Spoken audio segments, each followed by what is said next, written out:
शुक्लाम्बरधरं विष्णुं शशिवर्णं चतुर्भुजं प्रसन्नवदनं ध्यायेत् सर्वविघ्नोपशान्तये। गुरवे सर्वलोकानां भिषजे भवरोगिणां निधये सर्वविद्यानां श्रीदक्षिणामूर्तये नमः। अस्मद्गुरुचरणारविन्दाभ्यां नमः। ज्ञानानन्दमयं देवं निर्मलस्फटिकाकृतिम् आधारं सर्वविद्यानां हयग्रीवमुपास्महे। श्रीहयग्रीवमूर्तये नमः।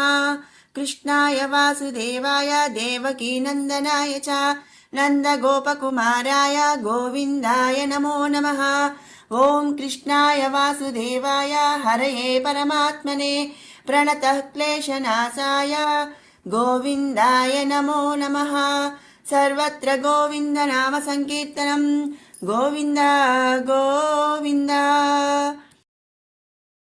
భగవద్బంధువులందరికీ నమస్కారం. మనం నిన్నటి వీడియోలో శ్రీమన్నారాయణీయంలోని మొదటి దశకంలో 5 శ్లోకాల యొక్క ప్రతిపదార్థం వివరణ అన్నీ తెలుసుకున్నాం కదండి. ఇక ఈరోజు 6వ శ్లోకంతో మనం ప్రారంభించుకుందాం. तत्ते प्रत्यग्रधाराधरललितकलायावलीकेलिकारं लावण्यस्यैकसारं सुकृतिजनदृशां पूर्णपुण्यावतारं लक्ष्मीनिश्यं कलीला निलयनममृत स्यन्दसन्दोहमन्तः చింతకానాం వపురను కలయే మారుతాగారనాథ. ముందుగా ప్రతిపదార్థం మనం తెలుసుకుందాం. మారుతాగారనాథ అంటే ఓ గురువాయూర్ స్వామి, తే నీ యొక్క, ప్రత్యగ్ర ప్రతిగతం అగ్రం శ్రేష్టం ప్రథమ దర్శనం యస్య మొట్టమొదటగా చూడబడేదన్నమాట.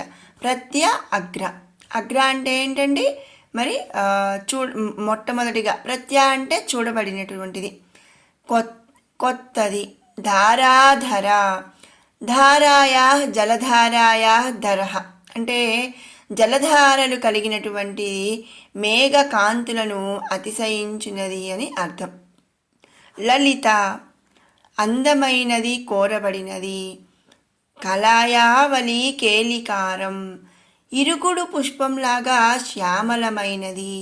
లావణ్యస్య ఉప్పు, లవణస్య భావ అని ఇక్కడ మనం చెప్పుకోవచ్చు అనమాట. లవణం అంటే ఏంటండి? ఉప్పు. అలాగే మరి ఉప్పు కలది, సౌందర్యము యొక్క అని 2 రకాల అర్థాలు ఇక్కడ మనం చెప్పుకోవచ్చు. ఏకసారం సారభూతమైనది. సుకృతి జన, సుకృతం అనేనా మరి సుకృతం ఆస్తి అస్య పుణ్యవంతుల చేత అని చెప్పుకోవచ్చు అనమాట. దృశాం, దృశ్యము, దృశ్యం అంటే మరి ఏంటో మనకు తెలుసు, చూడబడే అని అర్థం. పూర్ణ పుణ్యావతారం, పూర్ణ పుణ్యావతారమైనది. లక్ష్మి ప్రయత్నించి వారిని చూచు విష్ణు పత్ని. మనందరికీ తెలిసిందే లక్ష్మీదేవి అంటే ఎవరండి? శ్రీమన్నారాయణుడి యొక్క పట్టమహిషి భార్య. నిశంక లీలా నిలయం, సందేహం లేని లీలలకు నిలయమైనటువంటిది అని అర్థం. నిశంక లీలమయం, నిలయం. ఇక్కడ మరి లీలలన్నీ చేసేది, దశావతారాల్లో కూడా లీలలు చేసింది శ్రీమన్నారాయణుడు, శ్రీనివాసుడు అని కూడా మనం ఇక్కడ నిశంక లీలా నిలయం అంటే అర్థం చెప్పుకోవచ్చు అనమాట. అమృత స్యంద సందోహమంతః సించత్ చింతకాననం చక్కటి ఉపాసకుల హృదయాలలో అమృతాన్ని నింపేది అయినటువంటి నీ అని అర్థం.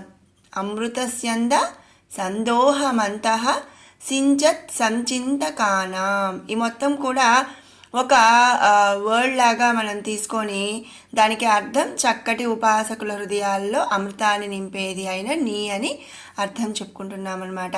వపుహు, ఎక్కడైనా సరే మనకి సంస్కృత పద్యాల్లో వపుహు అనే వస్తే కనుక దాని అర్థం ఏంటి అంటే శరీరము అని అర్థం అన్నమాట.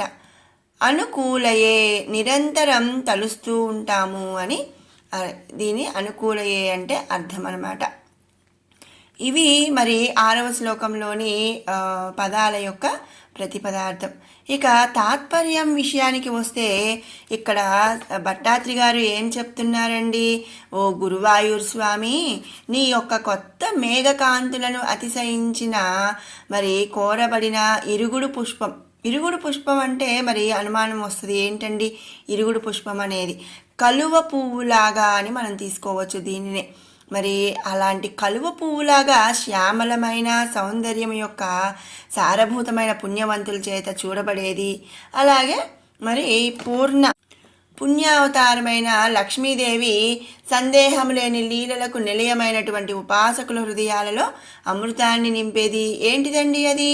స్వామివారి యొక్క దివ్య శరీరమును తలుస్తూ ఉంటాము అని చెప్పి ఇక్కడ భట్టాత్రి గారు స్వామివారి యొక్క శరీరము గురించి మరి విశేషంగా చెప్తున్నారనమాట ఈ శ్లోకంలో. మరి కాబట్టి ఇక్కడ నారాయణ భట్టాత్రి గారు గురువాయూపురంలో ఉన్నటువంటి శ్రీకృష్ణుడి యొక్క రూపమును మరి ఈ విధంగా వర్ణించాడనమాట. నూతన మేఘం వలె సుందరంగా ఉంది స్వామి, కలువ పువ్వుల వలె ఆనందాన్ని ఇస్తుంది, సౌందర్యమంతా రాసిపోసినట్లుగా కనిపించే నీ దివ్య శరీరము సుకృతాత్ములకు పుణ్యఫలం వంటిది, అది లక్ష్మీదేవి స్వేచ్ఛగా ఉండే నివాస భూమి స్వామి అని చెప్పి ఈ విధంగా స్వామిని మరి ధ్యానిస్తూ జగన్మోహనముగా ఉన్నటువంటి నీ రూపమును నిరంతరము నేను ధ్యానము చేయుదును అని చెప్పి చెప్తున్నాడనమాట. మరి ఇప్పుడైతే మనం అంటే గురువాయూరు కానీ ఎక్కడికైనా మనం ఏదైనా పుణ్యక్షేత్రానికి వెళ్ళినప్పుడు చాలా టైం అయితే పడుతుంది దర్శనానికి.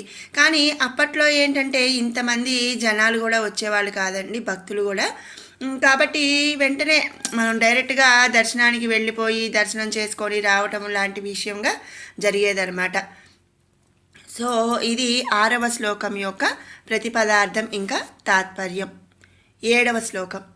కష్టాతే సృష్టి చేష్టా బహుతర భవ ఖేదావహ జీవభాజాం ఇత్యేవం పూర్వమాలోచితమజితమయా నైవ మధ్యాభిజానే నో చేజ్జీవాః కథం వా మధురతరమిదం త్వద్వపుశ్చిద్రసార్ధ్రం నేత్రైః శ్రోత్రైశ్చ పీత్వా పరమరన ససుధాంబోధిపూరేరమేరన్. అజితః జయింపబడనివాడా అంటే ఈ స్వామికి అంటే శ్రీమన్నారాయణుడికి ఇక జయము లేకుండా ఉండేది అనేది ఏది ఉండదన్నమాట. ఆ స్వామిని జయించేటువంటి వాళ్ళు ఎవ్వరూ లేరు అని ఇక్కడ అర్థం. తే సృష్టి చేష్ట, నీ సృష్టి చేష్ట అంటే మరి సృజయతే రచ్యతే రచింపబడినది ఏంటిదండి? సృష్టి అన్నమాట. అది ఇక్కడ మనం చెప్తున్నాం. కష్టభరితమైనదని, బహుతర వృద్ధి నొందిన, ఎక్కువ, బహు అంటే ఏంటండి? ఎక్కువ, భవ పుట్టుక సంసారములకు సంబంధించినటువంటిది భవ అంటామన్నమాట. ఖేద ప్లస్ ఆవహ, ఇక్కడ మరి ఒకే వర్డ్ని మనం డివైడ్ చేస్తున్నాం. ఖేదావహ అని ఖేద ప్లస్ ఆవహ అంటున్నాము. దీనికి అర్థం దుఃఖములను అని అర్థం అన్నమాట.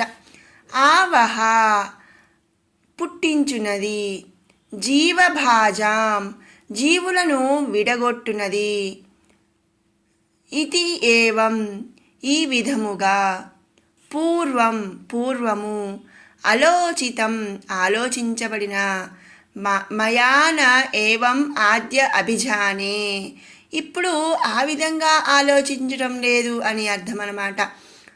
ఒకప్పుడు పూర్వం ఆలోచించిన విధంగా ఇప్పుడు ఆలోచించట్లేదు. నో చేత్ జీవాహ నీ సృష్టే లేకుంటే ఇంకేముంటుందండి? మరి పరమాత్మ సృష్టి చేయనప్పుడు ఇంకా ఇక్కడంతా శూన్యమే ఉంటుందన్నమాట.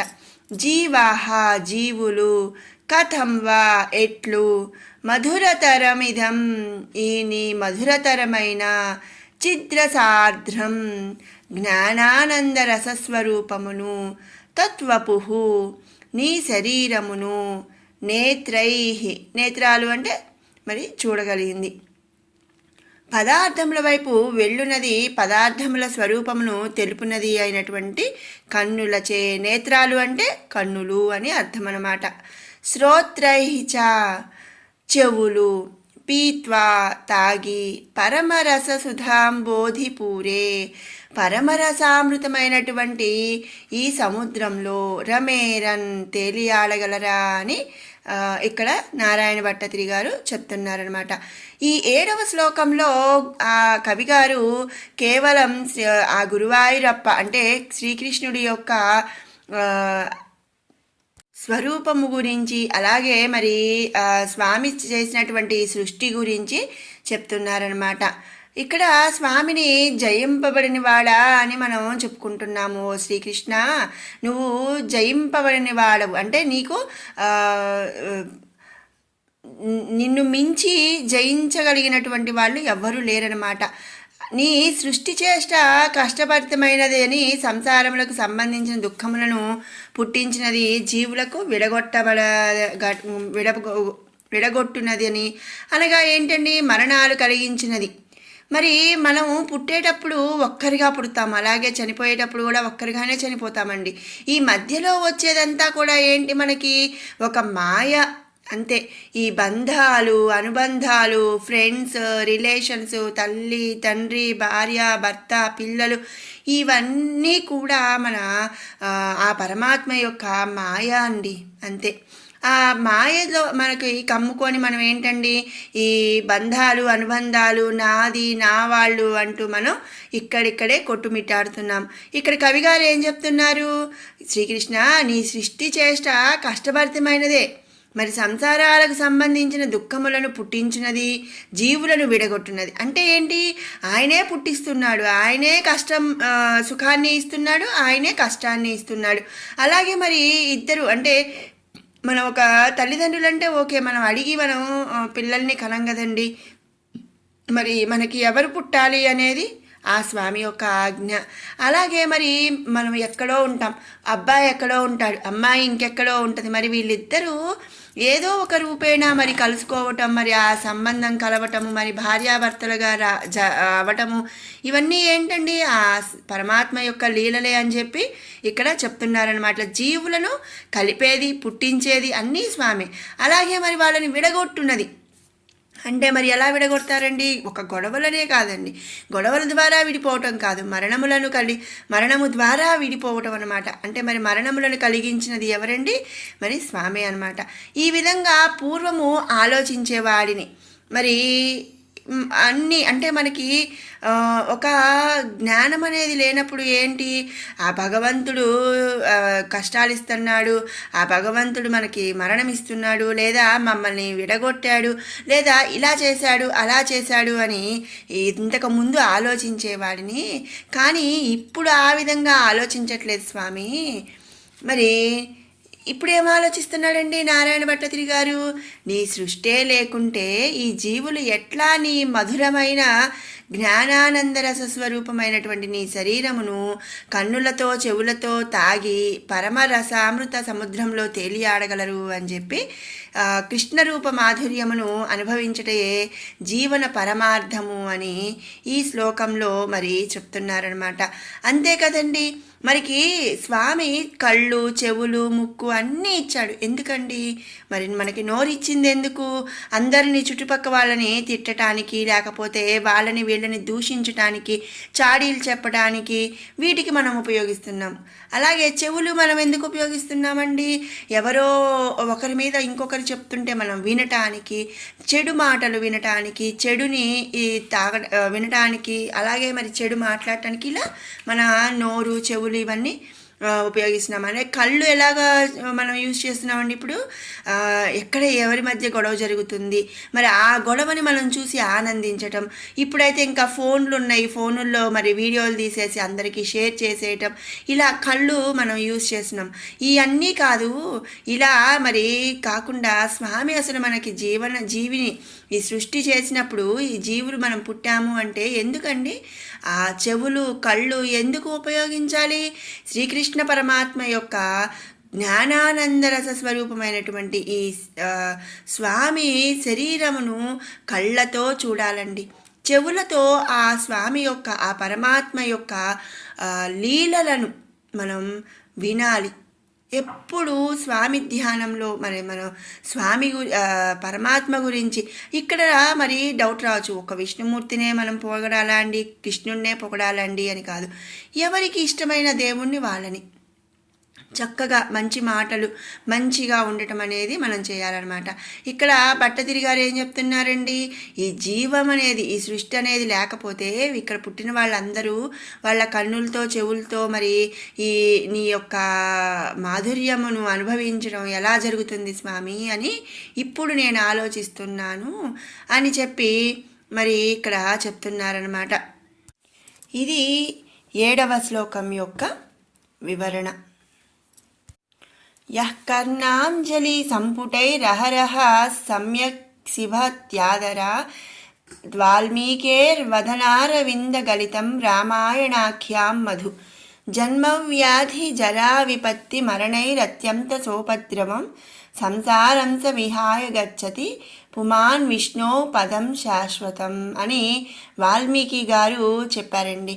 మరి ఏంటండి ఈ శ్లోకం యొక్క అర్థం ఏంటి అంటే, రామాయణం అనే తేనెని చెవులు అనే దోసిళ్లతో ప్రతిరోజు ఎవరైతే తాగుతారో వారు జన్మ వ్యాధి ముసలితనం ఆపదలు మరణం లాంటి బాధలతో ఉన్న ఈ సాంసారిక జగత్తుని వదిలి శాశ్వతంగా విష్ణు స్నానాన్ని చేరుకుంటారు అని చెప్పి అర్థం అన్నమాట.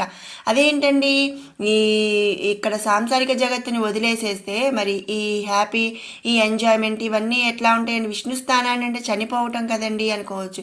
విష్ణు స్థానాన్ని చేరుకోవటం అంటే మోక్షం అండి. ఇక ఈ జీవితం అనేది లేకుండా మోక్షం కలగటాన్ని విష్ణు స్థానాన్ని చేరుకోవటం అంటారనమాట. మరి అందరికీ చదవాలి అంటే మరి చదవలేరు కాబట్టి ఆ చెవులు అనే దోసిళ్లతో విన్నా కూడా చాలండి. చెవులతో రామాయణాన్ని విన్నా కూడా వినినంతనే దాని యొక్క మరి దాని ద్వారా ఏంటి మనకి వ్యాధులు ముసలితనం ఆపదలు మరణం ఎట్లాంటి బాధలైనా కూడా పోతాయి అన్నమాట. అది మరి స్వామి యొక్క జ్ఞానానంద రస స్వరూపం అర్థం అన్నమాట. ఇది 7వ శ్లోకం యొక్క ప్రతిపదార్థం ఇంకా వివరణ. 8వ శ్లోకం. నమ్రాణాం సన్నిధత్తే సతతమపి పురస్తైరనభ్యర్థితానపి అర్థాన్ కామానజస్రం వితరతి పరమానంద సాంద్రాం గతిం చ ఇత్తం నిశ్శేషలభ్యో నిరవధిక ఫలః పారిజాతో హరే త్వం క్షుద్రం తం చక్రవాటీ ద్రుమమభిలషతి వ్యర్థమర్దివ్రజోయం. హరే ఓ శ్రీహరి, నమ్రాణాం నమనశీలము గల అంటే ఏంటి, వినయశీలులు అనమాట. వినయశీలుల యొక్క పురహ ఎదుట సన్నిధత్తే లభిస్తావు, సతతమపి ఎల్లప్పుడూ కూడా, అనభ్యర్థితాన్ అడగని వారికి కూడా, అర్థాన్ కామాన్ అర్ధకామాలను, పరమానంద సాంద్రాం గతించ పరమానంద మోక్ష విశేష మార్గాలను, అజస్రం జస్రం అంటే విరామము, అజస్రం అంటే విరామము లేక నిరంతరము ఎల్లప్పుడూ అని అర్థం. వితరతి ఇస్తావు, ఇత్తం ఈ విధంగా, నిశేషలభ్య అశేషముగా లభిస్తావు, నిరవధిక ఫలః నిరవధిక ఫలాలను అనుగ్రహిస్తూ, పారిజాత కల్పవృక్షము వలె, త్వం నువ్వుండగా, క్షుద్రం తెలియని పామరులు, తం శక్రవాటీ ద్రుమం ఆ ఇంద్రుని నందనోద్యాన కల్పవృక్షాన్ని, అభిలషది కోరుచుందురు, వ్యర్థం అర్ధివ్రజ అయం మొత్తం కలిపితే ఏంటంటే వ్యర్థమార్ధివ్రజహాయం, ఇంతకన్నా అడిగేవారికి వ్యర్థమైన పని ఇంకొకటి లేదు అని ఈ శ్లోకంలోని పదాల యొక్క అర్థం అన్నమాట. దీని తాత్పర్యం విషయానికి వస్తే, ఓ శ్రీహరి, నిన్ను శరణు కోరిన వినయశీలుల ఎదుట నువ్వు కల్పవృక్షంలా లభిస్తావు. మరి కల్పవృక్షం అంటే మనకి తెలుసు, అడిగిందల్లా ఏది కోరితే అది వచ్చేసేదనమాట. ఆ కల్పవృక్షంలాగా మరి శరణు, నువ్వే నాకు దిక్కు తండ్రి అంటే మరి నువ్వు వెంటనే లభించేస్తావు. ఎల్లప్పుడూ అడిగిన వారికి ఇస్తావు, అడగని వారికి కూడా నువ్వు అర్థకామాలను మరి పరమానంద మోక్ష విశేష మార్గాలను ఎల్లప్పుడూ ఇస్తూ ఉంటావు. మరి ఈ విధంగా అశేషముగా లభింపచేస్తూ మరి ఎలా ఆ నిరవధిక ఫలాలను అనుగ్రహిస్తూ నువ్వే కల్పవృక్షంలాగా ఉంటే మరి పామరులు అంటే ఎవరండి? మరి తెలివి లేని వాళ్ళు, తెలియని వాళ్ళు, మరి మూర్ఖులు అని చెప్పచ్చు. ఆ పామరులు ఏం చేస్తున్నారండి? ఆ ఇంద్రుని నందనోద్యానం ఉన్నటువంటి కల్పవృక్షాన్ని కోరుకుంటున్నారు. ఇంతకన్నా మరి అడిగేవారికి వ్యర్థమైన పని ఇంకొకటి ఉందా అని చెప్తున్నాడనమాట. మరి అందరూ దేవుణ్ణి పూజిస్తున్నారా అండి? అందరూ పూజలు చేస్తున్నారు. మరి ఇదివరకైతే పుష్కరాలు అంటే ఎక్కడో కొంతమంది వెళ్ళేవాళ్ళు. ఇప్పుడండి పుష్కరాలు అంటే అసలు బాగా తొక్కిసలాటడిపోతున్నారు. మరి వాళ్ళందరికీ మోక్షం కలుగుతుందా అండి? ఒక పండగ వచ్చింది, ఒక ఏదైనా గుడి వచ్చే ఎంతమంది జనం ఉంటున్నారండి? అసలు ఫుల్ సగం మంది జనం అక్కడే ఉంటున్నారు. మరి వాళ్ళందరికీ స్వామి అన్నీ ఇచ్చేస్తాడా అండి? కాదు. ఇక్కడ మనం తెలుసుకోవాల్సిన విషయం ఏంటండి? అహంకారం వదలడమే మనం స్వామికి చేసేటువంటి నమస్కారం. మరి అహంకారం ఇప్పుడు మనం చూస్తున్నాం, ఒక గుడికే వెళ్ళాము అంటే విఐపి క్యూ ఉంటుంది, మరి నార్మల్ క్యూ ఉంటుంది, డబ్బులకి క్యూ ఉంటుంది, ఇవన్నీ డిఫరెంట్గా ఉంటుంది. మరి విఐపీలో వచ్చినప్పుడు మరి యువతల వాళ్ళని ఆపేస్తుంటారు. అలాగే మరి మనం జస్ట్ టచ్ చేసినా కూడా కొంచెం వాళ్ళు అహంకారంగా ఉంటారు. అంటే ఏంటి, నేను గొప్ప అనేలాగా మరి కొంతమంది బిహేవ్ చేస్తూ ఉంటారు. మరి నాకే తెలుసు, నా అంతటి వాళ్ళు లేరు, ఇలాంటి అహంకారం ప్రదర్శిస్తూ ఉంటున్నారు. ఆ అహంకారం వదిలితే చాలండి, నమస్కారం పెట్టినట్టే స్వామికి. తల ఎత్తితే ఏ చెట్టు పండు అయినా మనకి కనబడుతుంది, దొరుకుతుంది, అంతే కదా. ఇప్పుడు మరి ఒక మామిడి చెట్టే ఉందండి. మామిడి చెట్టు ఇప్పుడు మనం 5 అడుగులు 6 అడుగులు హైట్ ఉంటాం. మామిడి చెట్టు మరి అలాగే అరటి చెట్టు కానీ ఇలాంటివన్నీ ఎంత ఎత్తు ఎదుగుతాయండి? మరి 10 అడుగులు పైనే ఉంటాయి. మరి మనం ఆ చెట్టు యొక్క కాయ మనకి తల దించుకొనో తల స్ట్రైట్గా ఉంటే కనిపించదు కదా. మనం తల ఎత్తితే కానీ మనకు ఆ కాయ కనబడదు. అలాగే మనం చేతితో కోస్తే కానీ ఆ కాయ మనకి దొరుకుతుంది. కల్పవృక్షం కూడా అంతేనండి. అది మరి మెడ ఎత్తి చేయి చాచి అందుకున్న వారికే ఫలాన్ని ఇస్తుంది. అంతేకాని మరి నేను ఇక్కడే కూర్చుంటాను, నా దగ్గర అక్కడికి వచ్చేసి మరి నాకు ఆ చెట్టు యొక్క మామిడి పండు నాకు వచ్చేయాలి అంటే రాదనమాట. కానీ మరి శ్రీ మహావిష్ణువు శ్రీహరి ఎట్లా అండి? తల దించి నమస్కరించాలి. శ్రీహరి అనే చెట్టు నిండా కోరుకున్న ఫలాలు మనకి లభిస్తాయన్నమాట. అక్కడ తల ఎత్తి మనం చేత్తో తీసుకుంటేనే మనకి ఆ కాయ అనేది దొరుకుతుంది. అదేవిధంగా కల్పవృక్షం నుంచి. కానీ శ్రీహరి దగ్గర మనం తల దించి నమస్కరిస్తే, తల దించడము అంటే ఏంటండి? మన అహంకారాన్ని వదలటం అనేది అనమాట తల దించడము అంటే. అట్లాంటి అహంకారాన్ని వదిలి శ్రీహరే అంతా మరి కృష్ణ పరమాత్మ శ్రీహరే గురువాయూరు అప్పే మరి ఆయనే ఇక దిక్కు, నాకు ఆయన్ని మించిన వాళ్ళు లేరు అని చెప్పి నేను కాదు గొప్ప, ఆయన గొప్ప అని మనం తలదించి అహంకారాన్ని వదిలిన ఒక్క నమస్కారం చేసినా చాలండి. మరి శ్రీహరి అనేటువంటి ఒక కల్పవృక్షం నిండా ఉన్నటువంటి అన్ని పళ్ళు కూడా మనకి సులభంగా లభించేస్తాయట. మనం ఇక్కడ ముఖ్యంగా చేయాల్సింది ఏంటండి? అహంకారాన్ని వదలటమే మనం ఇక్కడ చేయవలసినటువంటి ముఖ్యమైన మరి విషయం. అంతేకాని 1,00,000 రూపాయలు ఖర్చు పెట్టి నేను సుదర్శన హోమం చేపించాను, లేదు 1,00,00,000 రూపాయలు ఖర్చు పెట్టి నేను ఒక గుడి కట్టించాను, ఇంకా మరి లేదా నేను ఒక 10 మందికి నేను ఆ పని చేశాను, ఈ పని చేశాను, ఇవన్నీ అవసరం లేదండి. కేవలం మనం చేయాల్సింది ఒకటే పని ఏంటంటే అహంకారాన్ని వదిలి స్వామికి నమస్కరించడం అనేది మనం చేస్తే చాలన్నమాట. ఇది ఈ 8వ శ్లోకం యొక్క వివరణ. ఇక్కడ మరి నారాయణ భట్టతిరి గారు ఏం చెప్పారు అనే విషయానికి వస్తే, కేవలం అహంకారాన్ని వదిలి ఒక నమస్కారం చేస్తే చాలు, ఎంతో ఈజీగా మనకి స్వామివారు లభిస్తారు. అలాగే కల్పవృక్షాన్ని మరి స్వామిని ఇక్కడ మరి స్వామివారిని కల్పవృక్షంతో పోల్చారనమాట. శ్రీహరి కల్పవృక్షం లాంటి వాడు. అది కాకపోతే ఆ కల్పవృక్షంలో ఉన్న కాయలు మరి మెడ ఎత్తి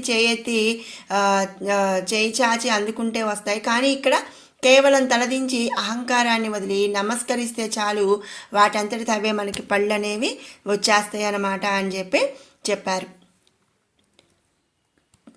9వ శ్లోకం.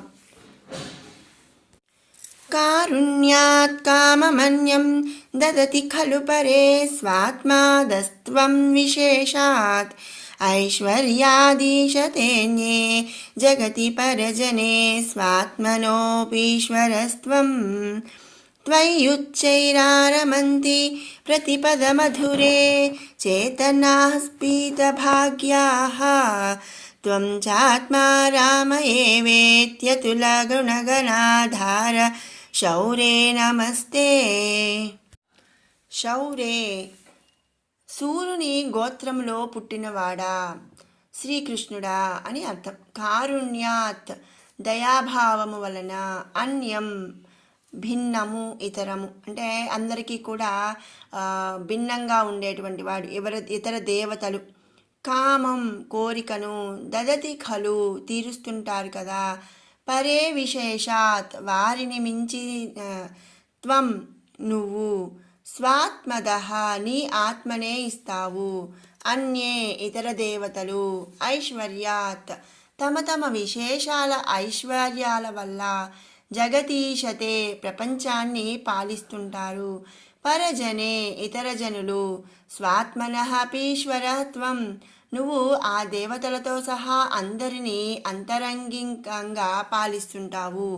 త్వయి నీ యందు, ఉచ్చై ఎలుగెత్తి, ప్రతి పదమధురే చేతనాహ ప్రతి పదమధురమైన నీ పేరును రూపాన్ని ధ్యానిస్తూ, స్ఫీత వృద్ధి నొందినది విస్తృతమైనది, భాగ్యాహ భాగ్యాలతో, త్వం చ నువ్వే, ఆత్మారామః ఏవ ఆత్మారాముడవని, ఆరమంతి ఆనందం పొందుతుంటారు. అలా అతుల గుణగణాధార సాటిలేని గుణసమూహములకు ఆధారమైన వాడా ఓ శ్రీకృష్ణ, నమస్తే నీకు నమస్కారం. ఇక్కడ నారాయణ భట్టతిరి గారు ఏం చెప్తున్నారు అంటే, ఓ శ్రీకృష్ణుడా, దయతో ఇతర దేవతలు కోరికను తీరుస్తుంటారు. మరి ఇప్పుడు ఒక్కొక్క దేవుడు ఒక్కొక్కటి, ఇప్పుడు మరి పిల్లలంటే సుబ్రహ్మణ్య స్వామిని పిల్లలు ఇస్తాడు కానీ మోక్షాన్ని ఇవ్వడు. మరి వారిని మించిన దయతో భక్తులకు నువ్వు నీ ఆత్మనే ఇస్తావు, అంటే మోక్షాన్ని ఇస్తావు. బ్రహ్మాది దేవతలందరూ కూడా మోక్షాన్ని తప్ప ఇతర ఫలములను మరి ఇస్తారనమాట. ఏ కోరికైనా తీరుస్తారు కానీ మోక్షం కావాలంటే మరి శ్రీహరి సాయుధ్యమును మరి మనం చేరాల్సిందే అనమాట. ఇతర దేవతలు తమ తమ విశేష ఐశ్వర్యాల వల్ల ఈ ప్రపంచాన్ని పాలిస్తూ ఉంటారు. నువ్వు ఆ దేవతలతో సహా అందరినీ అంతరంగికంగా పాలిస్తుంటావు. అంటే ఏంటి, మరి మన ఒక భారతదేశమే ఉంది, భారతదేశానికి పిఎం అంటే ప్రైమ్ మినిస్టర్ ఒకళ్ళు ఉంటారు. మొత్తం భారతదేశాన్ని కంట్రోల్ చేసేది ఎవరండి? ఆయన అనమాట. కానీ మరి ఆయన్ని కూడా అంటే మరి ఇక అలాగే ప్రతి రాష్ట్రానికి కూడా సీఎంలు ఉంటారు, అలాగే మరి ఫినాన్స్ మినిస్టర్లు ఉంటారు. అట్లా మరి అన్ని సెక్టార్స్లో కూడా ఉంటారు. అలాగే రాష్ట్రానికి ఉంటారు, దేశానికి కూడా సపరేట్గా ఉంటారు. కానీ మరి వీళ్ళందరికీ మనకి మెయిన్ కనిపించేది సీఎం ఆర్ పిఎం అయినా కూడా మరి వాళ్ళని మరి ఇంకా పైన ఉండే వాళ్ళు ఎవరండి? ఆ పార్టీ అధినాయకులు ఉంటారు ఒకళ్ళు. ఇదే విధంగా ఏంటి మరి దేవతలందరూ కూడా మరి వాళ్ళ ఐశ్వర్యాల విశేష ఐశ్వర్యాల వల్ల ఈ ప్రపంచాన్ని పాలిస్తూ ఉంటారు. కానీ దేవతలందరితో మరి వాళ్ళందరినీ కూడా ఇండైరెక్ట్గా అంటే బ్యాక్ ఉండి నడిపించేది ఎవరండి? శ్రీమన్నారాయణుడు అన్నమాట. నీ అందు ఎలుగెత్తి ప్రతి పద మధురమైన నీ పేరును రూపాన్ని ధ్యానిస్తూ విస్తృతమైన భాగ్యాలతో నువ్వే ఆత్మారాముడు అని భక్తులు ఆనందం పొందుతుంటారు. అలాగే మరి ఏం చేస్తాం, సాటిలేని గుణ సమూహాలకు ఆధారమైన వాడా శ్రీకృష్ణ నీకు నమస్కారం అంటూ ఇక్కడ భట్టతిరి గారు చెప్తున్నారనమాట. మరి మనం ఇక్కడ అర్థం చేసుకోవాల్సింది ఏంటండి, శివుడు మరి లయము అనగానే ఏం చెప్తాం, శివుడు లయం చేస్తాడు, బ్రహ్మ సృష్టి చేస్తాడు, మరి ఇట్లా మరి పాలన ఎవరు చేస్తారు, విష్ణుమూర్తి చేస్తారు, మరి వాయుదేవుడు, ఆంజనేయ స్వామి, అమ్మవారు, ఇట్లా డిఫరెంట్ ఉంటారు. ఒక్కొక్కళ్ళు ఒక్కొక్క రకంగా ఒక్కొక్క ఇది ఫలాన్ని ఇస్తూ ఉంటారు అని మనం చెప్పుకుంటూ ఉంటాం. కానీ వీళ్ళందరికీ కూడా మరి ప్రభువు ఎవరండి, శ్రీమన్నారాయణుడు అనమాట. వీళ్ళందరినీ కూడా ఆ పరమాత్మ తన నుంచి ఉద్భవించి చేసి వాళ్ళందరికీ కూడా నువ్వు ఈ పని చేయి, నువ్వు ఈ పని చేయి, మరి నువ్వు లయం చేయి, నువ్వు పోషణ చేయి, నువ్వు సృష్టి చేయి, నువ్వు ఇంకొకటి చేయి అంటూ అందరికీ కూడా మరి ఆయన పనులు అనేవి షేర్ చేశారనమాట. కానీ పైనుండి మళ్ళీ మెయిన్ చూసుకునేది ఎవరు అంటే శ్రీహరి అనమాట. అది ఇక్కడ అటువంటి శ్రీకృష్ణ నీకు నమస్కారం అని చెప్పి ఇక్కడ భట్టతిరి గారు చెప్తున్నారు. ఇది 9వ శ్లోకం యొక్క భావం.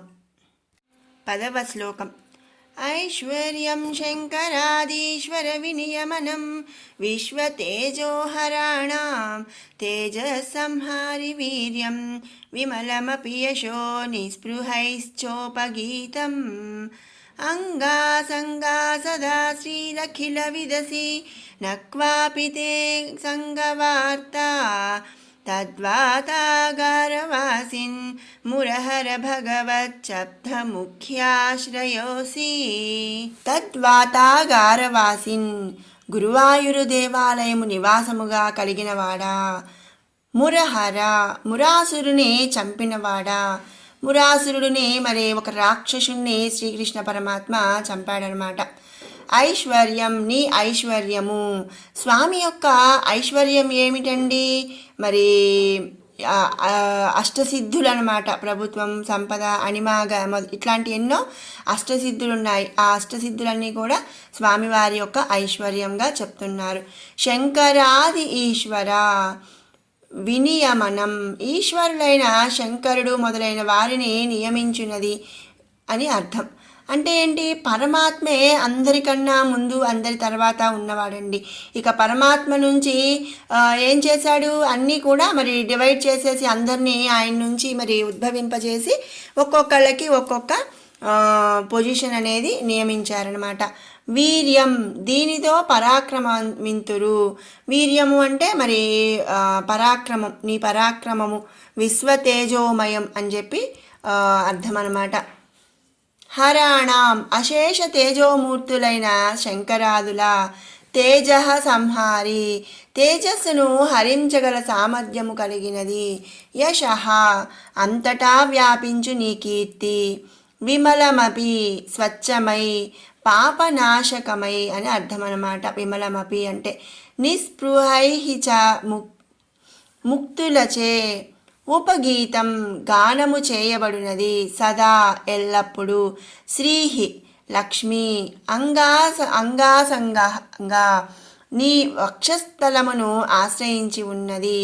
అఖిల వితసి, నువ్వు అఖిల చేత్తవు. నక్వాపితే సంగవార్త, కానీ నీకు సంగము అను మాట ఎప్పుడూ లేదు. తత్, అందువలన. భగవత్ శబ్ద ముఖ్య ఆశ్రయ అసి, భగవంతుడు అను శబ్దముఖ్య అంటే శబ్దమునకు ఆశ్రయ అసి, నువ్వు ముఖ్యమైన ఆశ్రయము కలవాడివి అని ఈ శ్లోకం యొక్క నామాల వర్డ్స్ యొక్క అర్థం.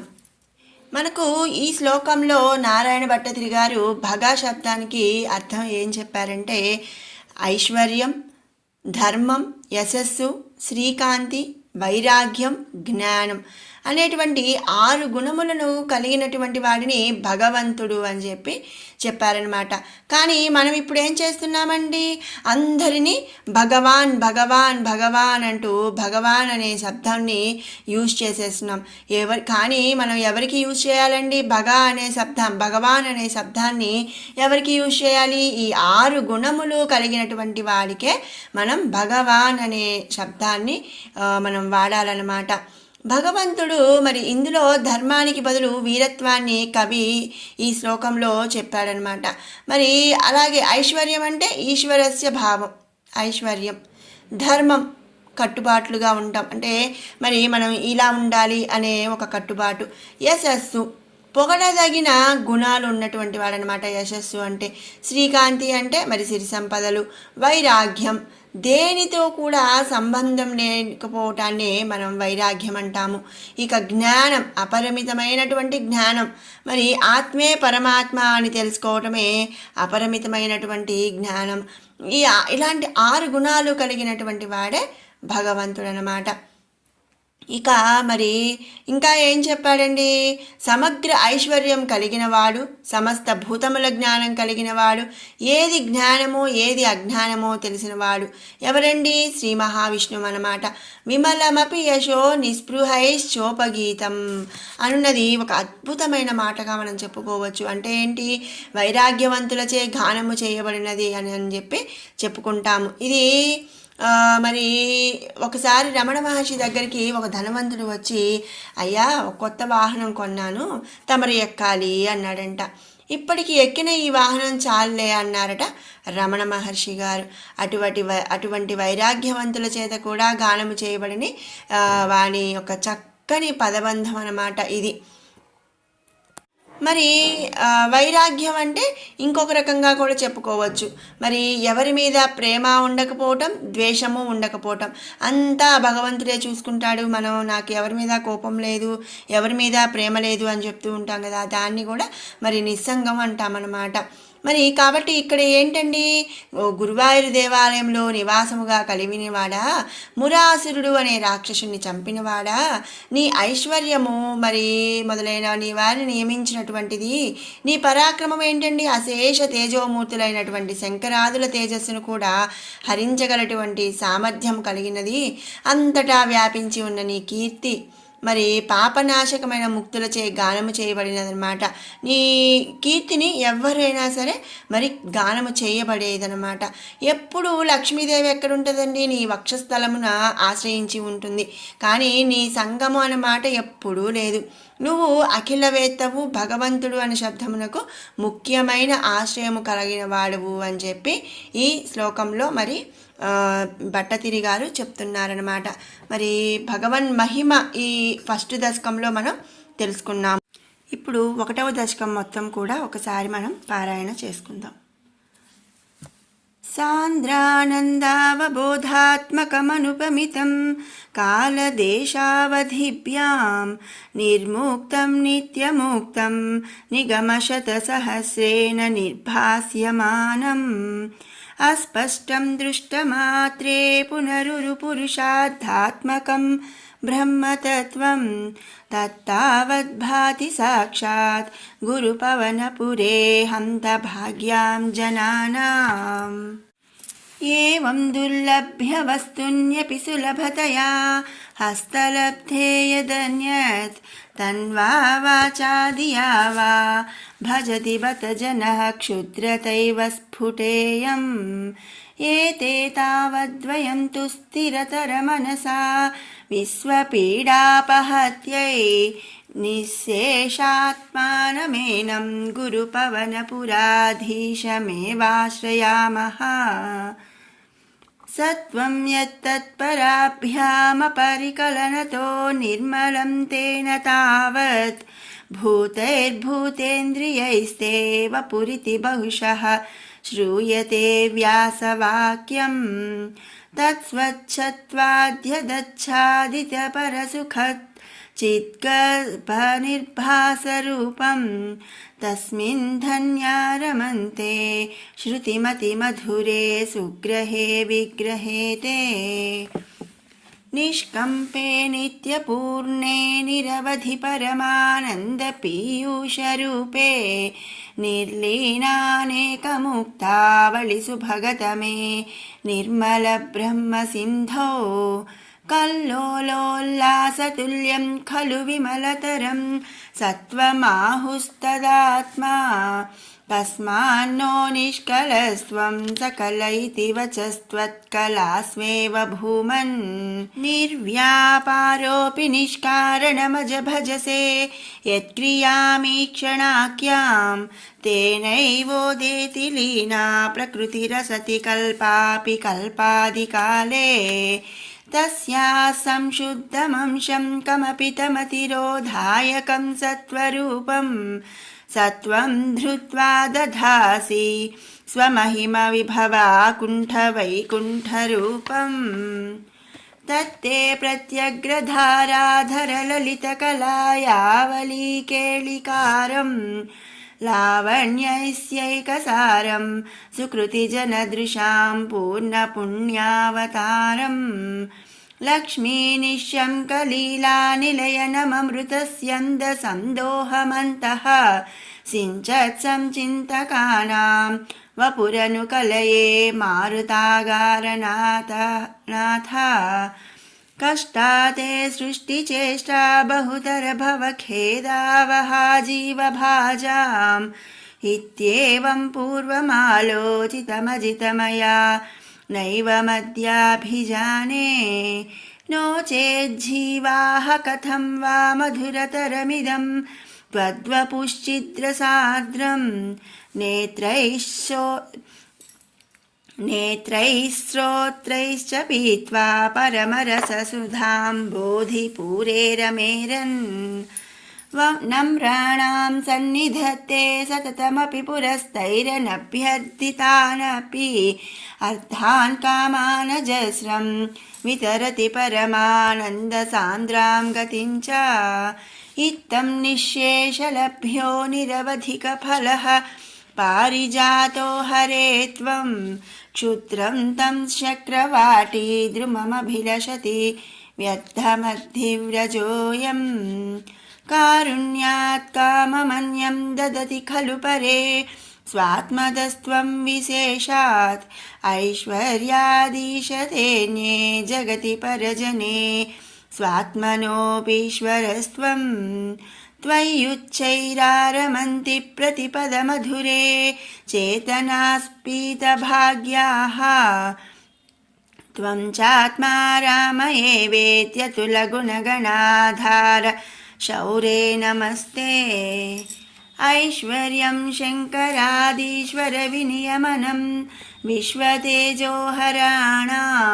तेजसंहारि वीर्यं विमलमपि यशो निःस्पृहैश्चोपगीतम् अङ्गासङ्गा सदा श्रीरखिलविदसि न क्वापि ते सङ्गवार्ता तत्त्वातागारवासिन्मुरहर भगवच्छब्दमुख्याश्रयोऽसि ॐ श्रीहरये नमः श्रीभगवन्महिमा 1వ दशकं समाप्तम्।